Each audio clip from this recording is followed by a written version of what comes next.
안녕하세요. 늘 감사하고 사랑할 수 있는 비결은 바로 말씀 안에 있죠. 말씀을 통해서 항상 기쁨을 누리시기를 주님 이름으로 축복합니다. 쉽고도 정확하게 또 알차고 재미있게 하나님의 말씀을 가슴 깊이 새기는 시간, 소문난 성경교실의 이성훈 목사입니다.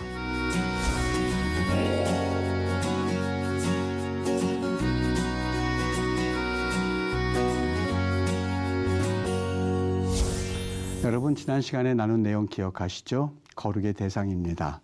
오늘 여러분과 나눌 이야기는 의심의 법에 대해서 우리 같이 이야기를 나누도록 하겠습니다.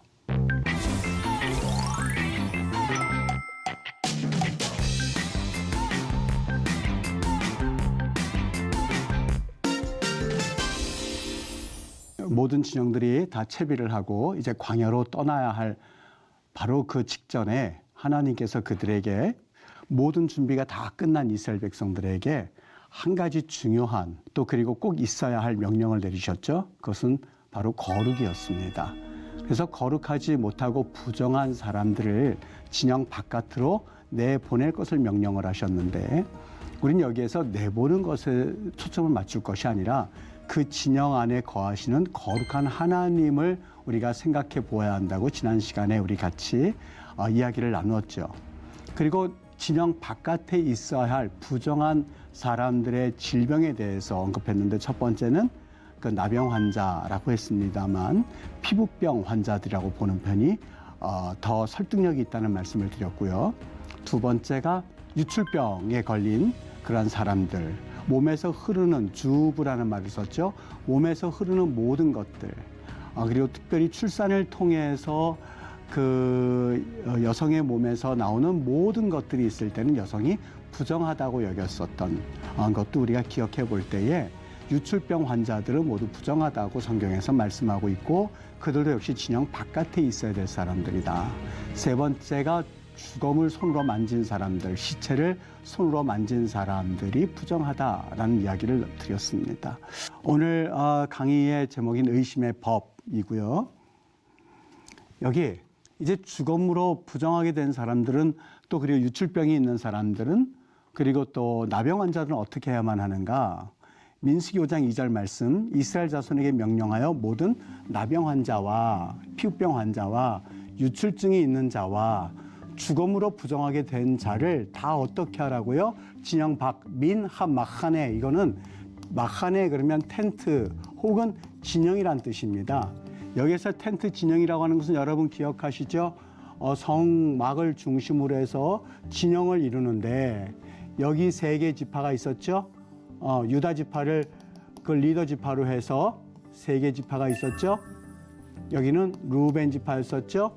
세 개 지파가 있었는데, 여기에는 에브라임 지파가 있었죠? 세 개 지파가 있었는데, 여기에는 단 지파가 리더 지파였습니다. 이 진영 바깥으로, 진영 바깥, 민, 하, 마하네, 진영으로부터 멀리 떨어지게 만들라는 말씀이죠. 그래서 진영 밖이라는 말씀이 첫 번째 있고요. 그 다음에 남녀를 막론하고, 지난 시간에 잠깐 언급했는데, 미, 자카르, 남자란 뜻이죠. 미는 몸모서부터 요거 나뉘어져 있으면 자카르는 남자란 뜻이고요. 아드, 몸모까지, 여자 이리까지, 쉽게 말하면 남자에서부터 여자까지 차별이 없이입니다. 여러분, 거룩이라고 하는 것은 단순히 목회자만, 또 거룩이라고 하는 것은 단순히 중직자들만, 또 거룩이라고 하는 것은 누구에게만 특별히 해당되는 것이 아니라 오늘 이 방송을 듣는 여러분 모두를 다 포함하여서, 또 여러분의 가족들 다 포함해서 이 거룩은 남자나 여자나 할 것 없이 반드시 이루어야 할 우리의 사명이라고 생각하시면 됩니다. 남녀를 남자에서부터 여자의 네케바 여자에 이르기까지 다 진영 밖, 엘 미후츠, 밖이란 소리거든요. 미후츠, 지금도 이 말을 씁니다. 미후츠, 밖으로 나가 했을 때 미후츠. 그 다음에 라 마하네, 진영에서부터 바깥으로 나가서 진영 밖이란 말을 또 두 번째 사용하고 있습니다. 진영 밖으로 내보내어서 진영을 더럽게 희게 하지 말라. 내가, 그 이유는 뭐가 있을까요? 진영으로 내보낸 데 목적이 있는 것이 아니라 그들을 위한 것일 수도 있어요. 왜요? 하나님께서 진영 가운데 거하시기 때문에 하나님 앞에서 거룩하지 못한 것은 죽음에 이를 수 있거든요. 그래서 그들을 위해서라도 그들은 하나님은 진영 안에 거하시니 하나님이 거하시니 그들은 진영 바깥으로 빛과 어둠이 같이 공존할 수가 없거든요. 이스라엘 자손이 그같이 행하여 그들을 진영 바깥으로 똑같아요. 엘 미후슬라마칸의 진영 바깥으로 내보냈으니 여호와께서 모세에게 이르신 대로 이스라엘 자손이 행하였더라. 여러분, 여기에서 우리가 세 구절 가운데서 진영 바깥이란 말이 계속해서 반복이 되고 있죠. 진영 밖, 진영 밖, 진영 밖. 그들이 이 안에서 살 수 있는 조건이 형성이 되지 않았습니다마는 예수님께서는 이 나병 환자와 유출증 환자와 그리고 죽음으로 부정하게 된 그 당사자까지 누가복음에서 보면 치유하셨던 것을 볼 수가 있죠. 나병, 그다음에 혈루증, 그다음에 죽음에 있었던 그 사람을 살려주심으로써 우리 예수님께서 이 세 가지 부류, 즉 바깥에서 있을 수밖에 없는 이 세 가지 부류의 사람들을 주님께서 안으로 들어올 수 있도록 치유해 주셨어요. 여러분, 지금 이 사람들은 모두 진영 바깥에 있어야 될 사람들이었는데 이들이 진영 안으로 들어올 수 있었던 이유가 있었다면 바로 진영 안에 있을 수 있었던 정말 거룩한 자 되신 그 누군가가 진영 바깥에서 이들이 진영 안으로 들어올 수 있도록 대신 나가셨고 바깥에 있는 사람들이 안으로 들어왔던 사건을 연상하고 히브리서 기자는 이렇게 말씀하고 있습니다.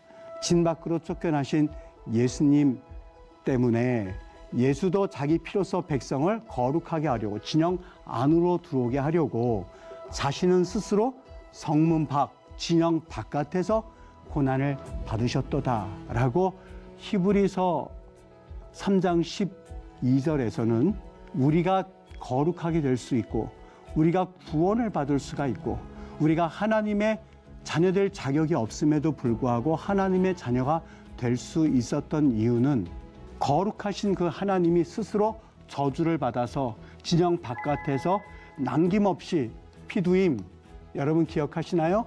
피두임, 속전, 대속, 그 값을 치름으로 인하여서 그분이 바깥에서 피를 다 흘림으로써 값을 치워주고 우리를 삼으로써 우리는 자유라고 상징되어지는 진영 안으로 들어올 수 있는 조건이 형성되었던 거죠.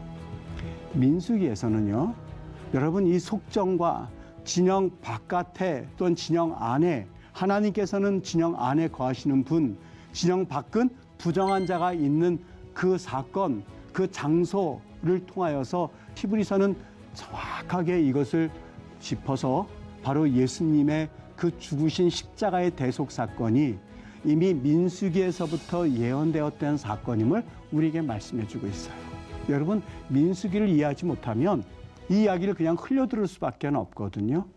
성경에서는 곳곳에서 예수 그리스도에 관한 이야기를 하느라고 넘쳐나는 예수 그리스도 이야기에 그림자들이 넘쳐나고 있습니다.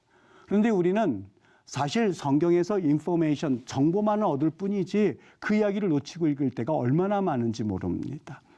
우리가 지금까지 창세기, 출애굽기, 레위기, 민수기까지 왔습니다만 주의 있게 보신 분들은 각 성경에서 예수 그리스도에 대한 예표, 예수 그리스도에 대한 그림자 이야기들이 얼마나 많은지 하나하나 점검해 보셨을 거예요.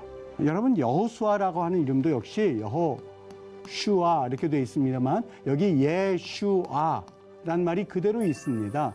예수 그리스도란 그 명칭이 즉 구원하시다, 구원하다는 이름이 이 안에 들어가 있고요. 호세아도 마찬가지예요. 호세아, 예슈아가 그 안에 담겨져 있거든요. 성경을 우리가 읽어나갈 때 어떻게 읽어나가야만 할까?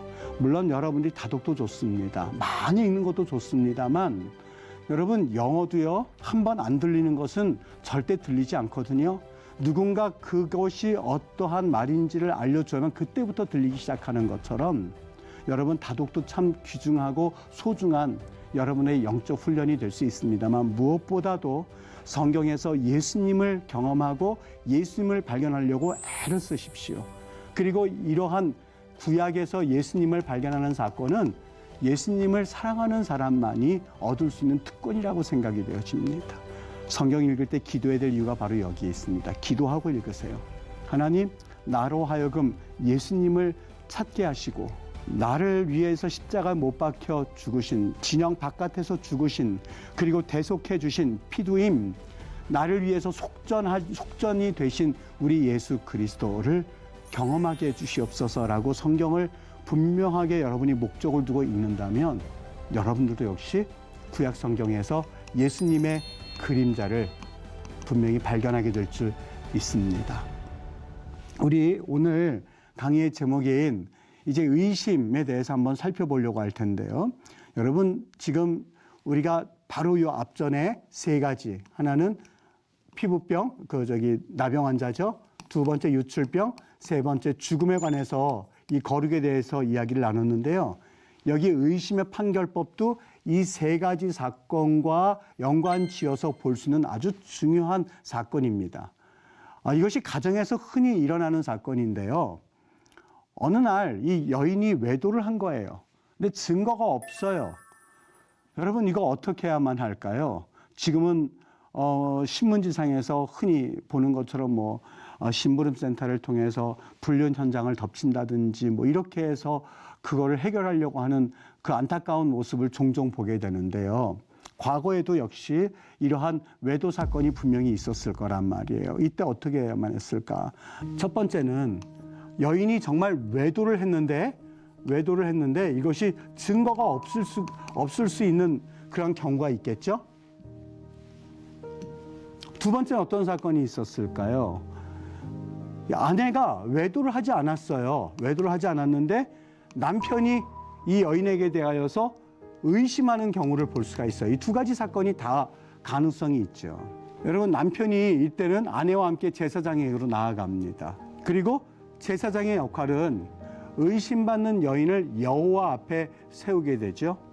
리프네 아도나이 이렇게 돼요. 하나님 앞에 서는 거예요. 하나님 앞에 서는 거예요. 여러분, 여러 사건 중에서 여러분 가정 가운데에 문제가 있고 내 개인적인 신상에 문제가 있습니까? 사람 앞에 찾아가서는 문제 해결을 보실 수가 없어요. 우리의 유일한 희망이 되시고 또 진정 우리를 창조하시고 우리를 만드신 하나님 앞에 나아가는 수밖에는 여러분의 사건을 해결할 수 있는 길은 없습니다. 여인의 머리를 풀게 하고, 여인의 머리를 왜 풀었을까? 여러분, 이 머리를 풀었다고 생각해 보세요. 얼마나 무섭겠습니까? 여러분, 성경에 보면 이 머리를 푼다라고 하는 것은 자기 죄에 대한 회개 내지는 슬픔, 부모님이 돌아가셨을 때 머리를 푸는 그러한 일이 종종 있었죠. 아마 이 가정에 문제가 생겼을 때에 이 사건이 유쾌하지는 않았을 거예요. 아마 그런 의미에서 여인이 머리를 풀었을 거예요.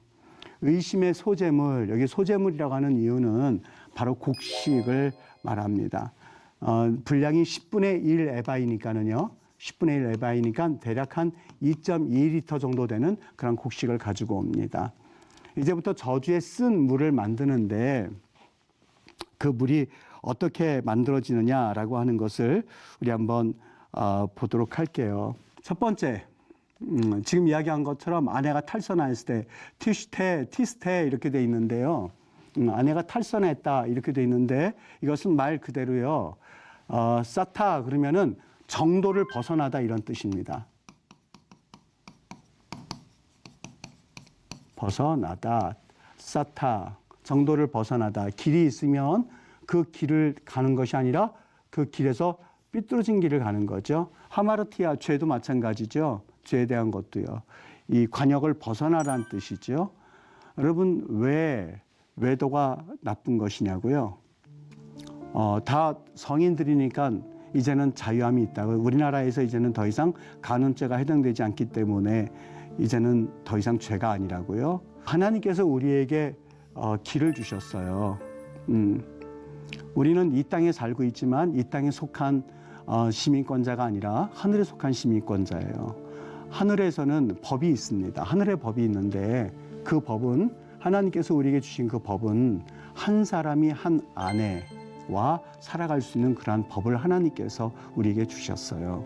세상에서는 이것이 이 옆으로 가는 길이 아무런 문제가 되지 않는다고 말한다 하더라도 하나님의 시민권자들에게 있어서는 이 길을 벗어나면 그것은 죄인이 되는 거예요. 죄가 되는 거예요. 아내가 그 길을 걸어갈 때 다른 길로 걸어갔어요. 그걸 사타라고 표현하고 있습니다. 남편에게 신의를 저버렸는데 이 경우죠. 첫 번째는 여인이 외도했을 경우죠. 두 번째는 남편이 의심이 생겨서 그 아내를 의심하였는데 그의 아내가 더럽혀졌거나 또는 그 남편의 의심이 생겨 아내를 의심하였으나 그 아내가 더럽히지 아니하였든지 의심이란 말이 4번이나 담겨져 있는데요. 여기 이렇게 성경을 표현하고 있습니다. 루아흐, 킨아 이렇게 되어 있어요. 루아흐 그러면 여러분 아시죠? 루아흐 뭐죠? 영이죠. 영. 그다음 킨아 질투 이렇습니다. 질투 시샘하는 거 있죠. 질투의 영.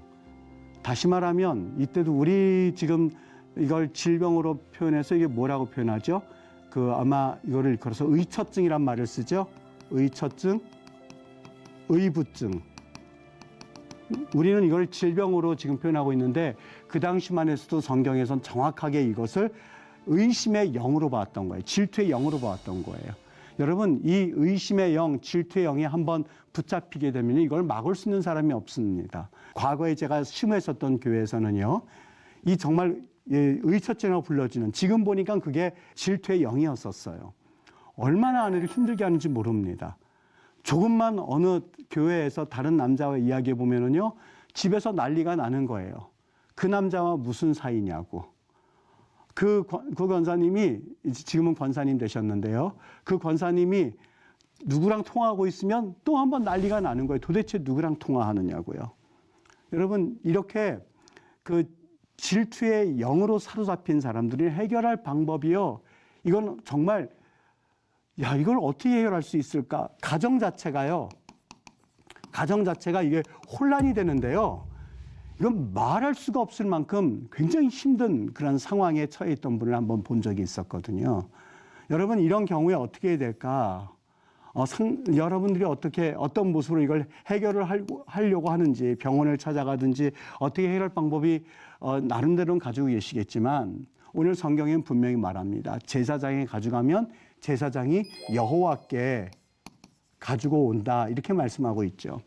그러면 하나님께 왔을 때 어떤 방법이 있었을까?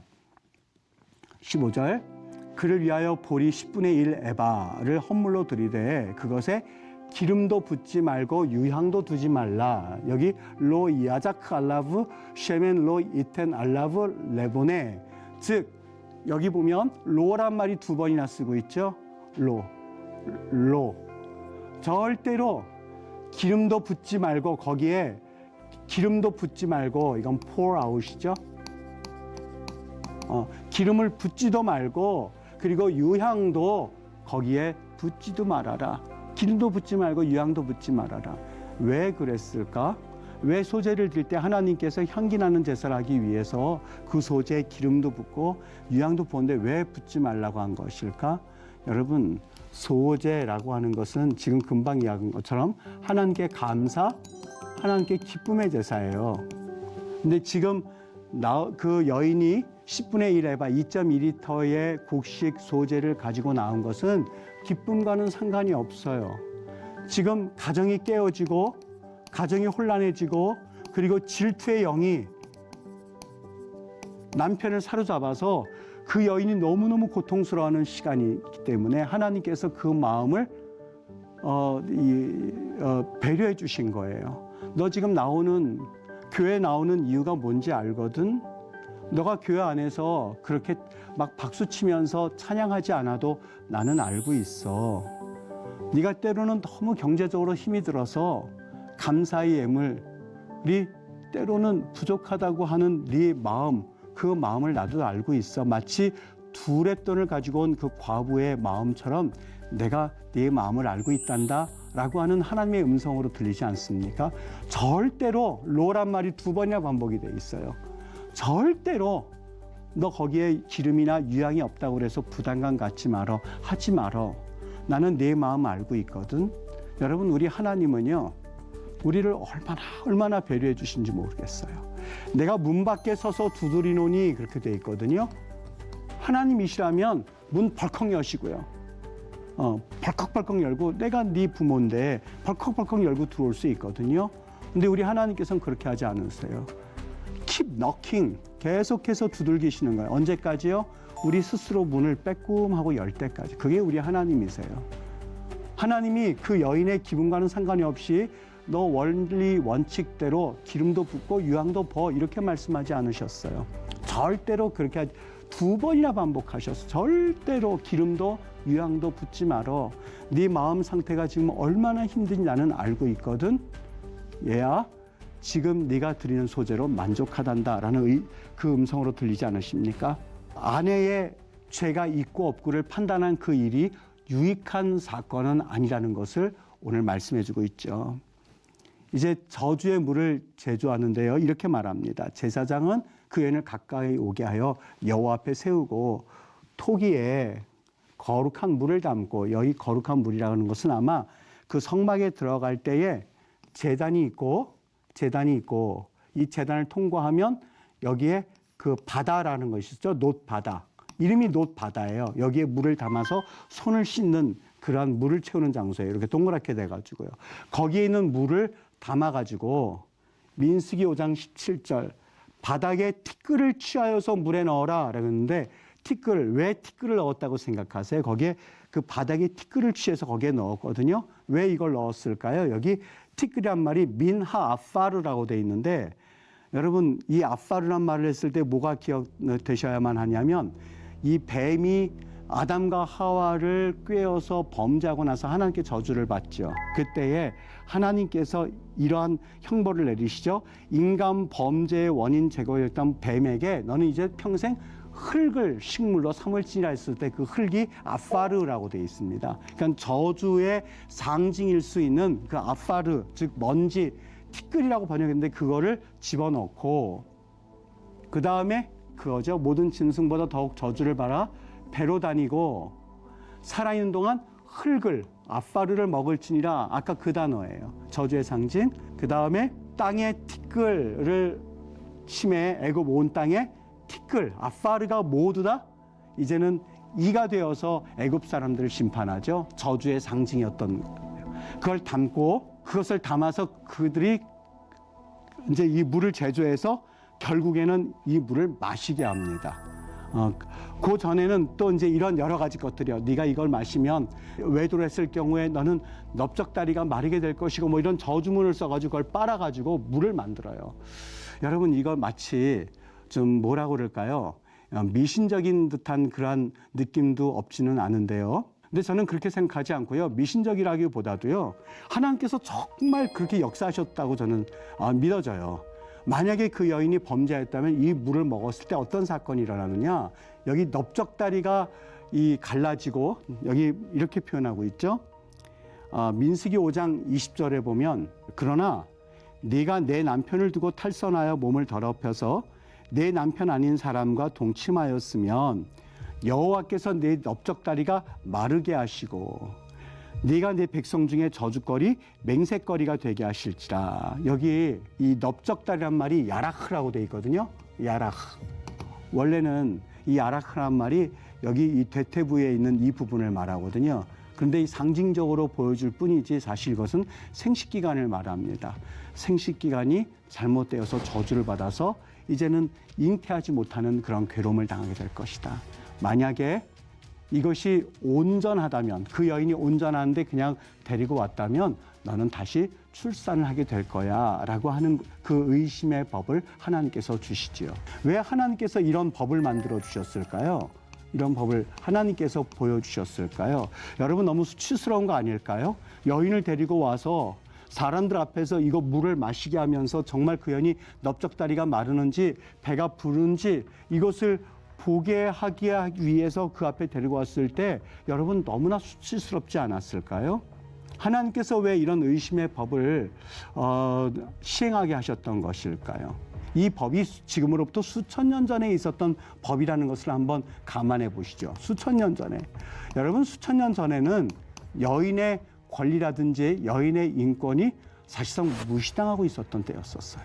부정한 일을 하지 않았음에도 불구하고 남편이 의처증으로 인해서 그리고 그 시세 많은 영에 뒤집어 쓰여서 그 여인을 괴롭게 하였다면 사실 그 여인이 살아남을 수 있는 유일한 방법이 있다면 제사장에 가서 이런 과정을 거쳐서 내 넓적다리가 마른 현상이 생기지 않고 배가 부르는 현상이 생기지 않고 오히려 잉태하게 하였다면 남편에게서나 아니면 사람들에게서 얼마나 떳떳하게 그 가정에서 가정주부의 역할을 할 수 있었을까.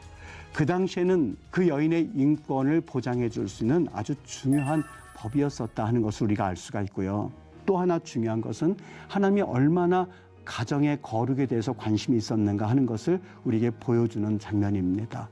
여러분, 가정이라고 하는 것은 우리가 거룩하게 되어질 때에 어떻게 보면 가장 중요한 근본이 됩니다. 가정이 무너지고 가정의 남편과 아내의 신뢰가 깨어져가는 현 시대에 있어서 오늘 우리 하나님이 가정에 대해서 거룩을 명령하시는 이 하나님의 말씀 앞에서 우리 기독교인들이 우리 대한민국 가정이 다시 한번 이 말씀을 되새겨볼 수 있는 귀한 계기가 될 수 있기를 주님의 이름으로 축복합니다. 여러분, 오늘 수업은 여기까지 하도록 하겠습니다.